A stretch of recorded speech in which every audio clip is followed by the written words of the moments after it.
Right, so hello and welcome back to Books and Things, and welcome to a Victober video. Today I'm going to be talking about where to start with Victorian literature. Mostly where to start with Victorian novels, but there is one play in here as well. I have 9 novels and 1 play to talk to you about today, which I think are really good starting points with Victorian literature. These are not necessarily my favourite novels. I will do a separate video in the next couple of weeks about my favourite Victorian novels, but today I just wanted to offer 10 places I think are good opening points into Victorian literature if you haven't read that much of it before.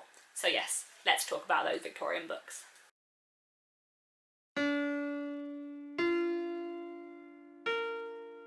The first book I would like to recommend as a great place to start with Victorian literature is Jane Eyre by Charlotte Bronte. Now this was where I started with Victorian literature. I read Jane Eyre when I was about 13 or 14 years old. I was in year 9 at school, so I was either 13 or 14. At this point the TV miniseries with Ruth Wilson and Toby Stephens was on TV, and I saw the first episode and loved it so much that my mum suggested that I read the book, and I loved it and read it very, very quickly before the TV series was finished and thoroughly enjoyed it.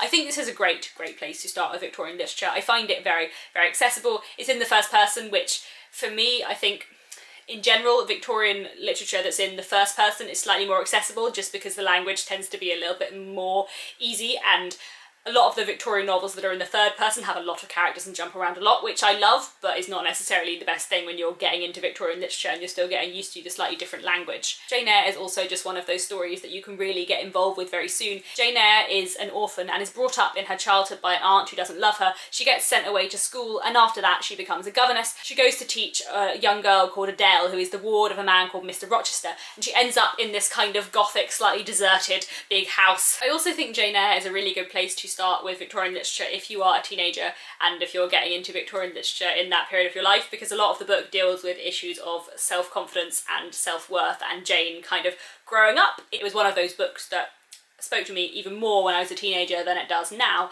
and although I still love it and there's a lot that I love in here, and I find the love story in this and the kind of character relationships very interesting, and all the themes it explores absolutely fascinating, I do think that if you are a teenager especially, it's a great place to start with Victorian literature because it deals with a lot of themes that are really present in your head at that time, or at least for me they were. But anyway, there's another Bronte novel which I might recommend to start with in Victorian literature, and that is Agnes Grey by Anne Bronte. Agnes Grey is quite a good place to start in that it's quite a gentle way to get into Victorian literature. It's much calmer than the rest of the Brontes, and it's basically about a young woman called Agnes Grey who goes away from home to become a governess in order to try and support her family, and she is bullied a lot by the terrible children which she teaches. But despite the fact that she is appallingly treated, it is mostly quite a gentle, nice Victorian read. It's quite short and quite accessible, and is basically just about this young girl growing up and coming to terms with the kind of job that she wants to do and gaining her confidence in that job, which I think is really nice and makes it a good place to start with Victorian literature. Now of course, because this is one of my videos and I'm talking about Victorian literature, there has to be a Dickens book in there somewhere, and the Dickens book which I think is a really good place to start with in terms of Victorian literature is David Copperfield. And I know it's huge and it's really long, but that doesn't mean that it's not accessible. I love many things about Dickens, and in general my favourite novels by him are the novels with vast quantities of characters and a lot of viewpoints where you jump around between a lot of people and you're still being introduced to new characters halfway through the book. But I do think that if you're starting with Dickens and if you're starting with Victorian literature, then one of his 2 novels that are in the first person are much easier to get into.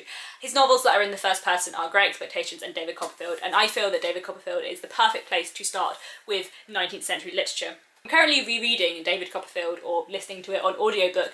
I haven't read it for ages and I'd forgotten how utterly brilliant it is. It tells the story of David Copperfield from his birth to his middle age, and basically just goes through his life and all of the fascinating people he meets. He doesn't always have a very easy life, but he is quite an interesting character and he meets a lot of interesting people along his way, including his wonderful aunt Betsy Trotwood, who is just such a fantastic woman, including one of his surrogate father figures, Mr. Micawber, who is always in debt and always hoping that something will turn up, and of course nothing really ever turns up.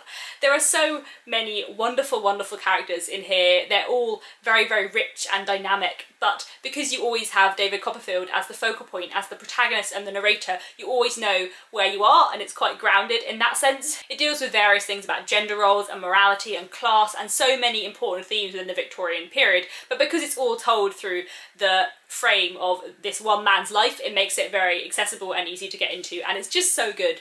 It's so good. And from Dickens to my other favourite Victorian writer, I would like to mention some Gaskell, because Gaskell, I feel, is just wonderful and great place you start with Victorian literature. The two books of hers I would like to recommend are North and South and also Mary Barton, which I sadly do not own a physical copy of. I don't know why.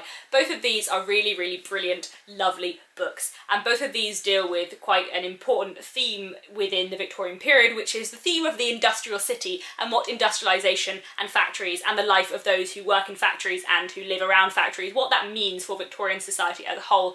Something I'm absolutely fascinated in, and Gaskell does it brilliantly. In my opinion, she does it the best. She also deals very interestingly with the position of women within Victorian society. Most of her central characters, at least all the things I've read, all of her central characters are women, are young women, and she deals very interestingly with the way that different social situations would affect young women. So in North and South, the central character is Margaret Hale, who is a middle class young lady who moves to a factory town after having lived most of her life in a parish in the south. Now, Mary Barton is set in a very similar town. They're basically both different versions of Manchester. Mary Barton is set actually in Manchester, and it says it's in Manchester. North and South is set in Milton, which is a fictionalised version of Manchester. But Mary Barton is very different in that the central character, Mary, is of working class background. Her father works in the factory, and that makes it a very different kind of novel, looking at very similar issues from a sort of different end of the spectrum. Both of these, I think, are brilliant places to start with Victorian literature, because both of these deal a lot with the social issues of the Victorian period, which I dealt with so much within Victorian literature. Both of them also have very compelling characters and a very compelling love story, and both of them also deal very nicely with family in a way that is really powerful and effective and really relevant no matter what time you're living in, especially the way that they deal with sort of father-daughter relationships. I have described North and South before as Pride and Prejudice with Mills and social criticism, which is no disparagement on it. I prefer it to Pride and Prejudice. Pride and Prejudice may be my favourite Austen novel, but this is better, and the social criticism is so good. But the love story is very, very similar to Pride and Prejudice, and I think if you've read Austen and you enjoy Austen but you haven't read North and South, then you should, because it's so good and it's great. Mary Barton, another brilliant, brilliant novel. The thing I love about Mary Barton is the fact that the plot is so dramatic and so gripping and so engaging. It's one of those Victorian novels that you can read really quickly because there is so much happening. And for the first half of the book, you think it's going to be a kind of simple, interesting love triangle thing going on, and then an event occurs halfway through the book and everything suddenly becomes a lot more dramatic and the stakes are much higher, and it's just so good. It's so gripping, and a really, really great place to get into Victorian literature. Sticking with Victorian novels that I feel are great because of how pacey they are, I'd like to mention Desperate Remedies by Thomas Hardy. Now, Desperate Remedies is by no means the most famous of Thomas Hardy's works, but personally I feel that it's the best place to start with Thomas Hardy. The first Thomas Hardy book I read was Tess the D'Urbervilles, and I was about 14 and I didn't appreciate it at all. I didn't love it. It wasn't that I thought it was terrible, but I didn't really get much out of it at all. And I don't think actually that his later, more tragic, more dramatic works are the right place to start. I don't think you should start with Tess, and I don't think you should start with Jude. But the place I really think would be a great place to start if you're new to Hardy and if you're new to Victorian literature would be Desperate Remedies, because it has all the beauty of Hardy's language and all the wonderful character development that he's so good at, but it also has an incredibly pacey, dramatic plot. I feel like often there is this idea that classics are not page turners and that classics are slower reads, and sometimes that is the case, and you know, if you're reading a book that is the size of David Copperfield, no matter how engaging it is, it's going to take you a bit longer. But Desperate Remedies is so engaging and so dramatic, and I think it has a lot of things to keep you turning the page. It follows a brother and sister after their father dies and has lost most of their money. After this, the sister Cythrea, I think that might be her name, but I would not know how to pronounce it because Hardy likes to bestow unusual names upon his heroines. This central female protagonist of his goes and becomes the servant / companion to a certain woman, and then there is a man who possibly has slightly villainous intentions who appears on the scene, as well as a slightly nicer man, and there is a love triangle, as there so often is in Hardy, but there is also a lot of plotting and scheming and secrets and so many mysteries to be unveiled, and it's just a very thoroughly engaging, riveting plot, and one I highly recommend. Another pacey Victorian read I would recommend is The Moonstone by Wilkie Collins. I really enjoy Wilkie Collins and I really must read more by him. I'm actually going to be rereading this as a buddy read with the other Victober hosts in the month of October, but I haven't started it yet as of filming. I probably will have started it by the time this is up, but I'm really looking forward to rereading this because I know I loved it when I was a teenager.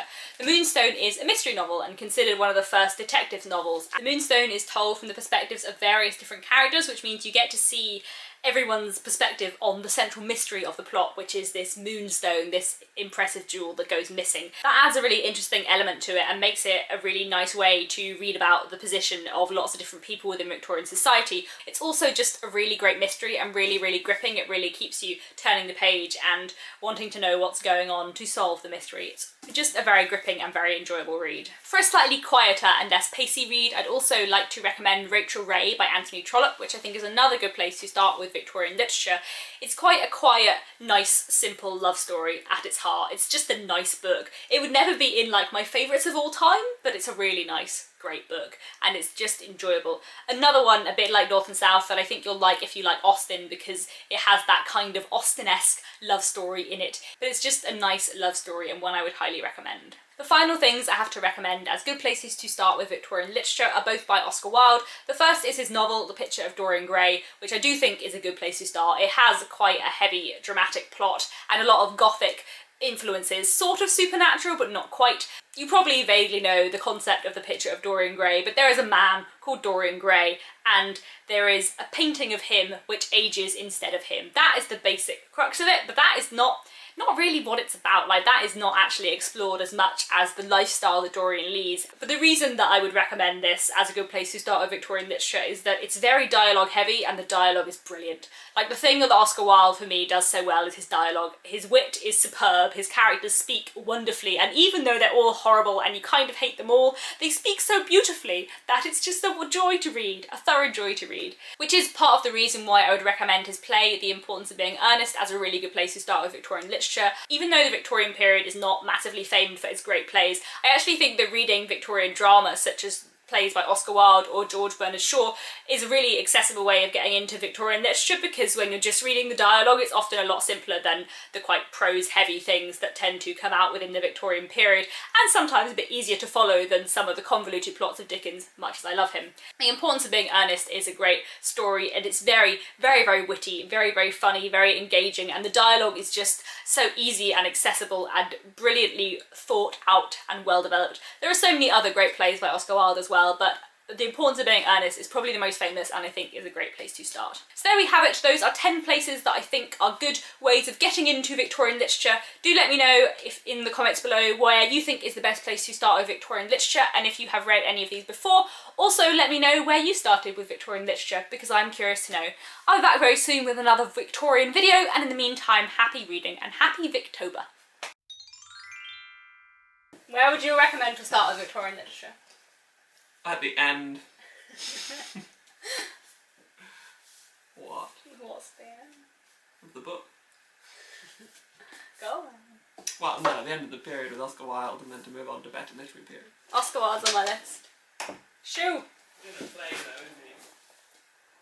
And a novel. Have you bought The Picture of Dorian Gray? Yeah. Do you think it's a great place to start? Do you not? I'm not sure. It's quite accessible, apart from that chapter about the collections. It's a good chapter. It's an evil chapter. It's a really bad, it's a really boring chapter. It's beautifully written. Off we go. Alright, don't turn off the light.